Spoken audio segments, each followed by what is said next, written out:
Hey guys, I'm Anna, and today I'm going to show you how to fix Ubank Money mobile app not working. So first of all, you need to make sure you're running the latest version of the app.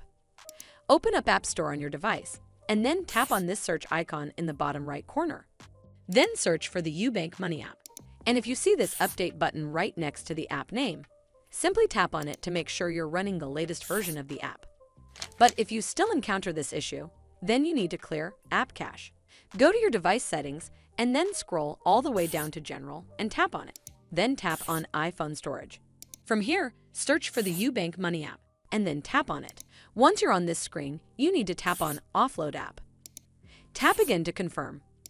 It'll take a bit for processing, and then a Reinstall button will show up. Simply tap on it to reinstall the app. This should fix the issue, but if it doesn't, then you need to completely reinstall the app. Follow the on-screen instructions to navigate all the way to the app page. Once you're on this screen, tap on Delete App to uninstall the app from your device.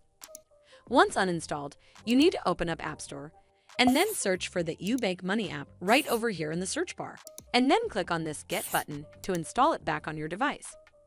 Hopefully this will fix the issue, and if it did, then make sure you give this video a super thanks by clicking on this heart icon to help support the channel, and don't forget to hit that subscribe button. We'll see you in the next one.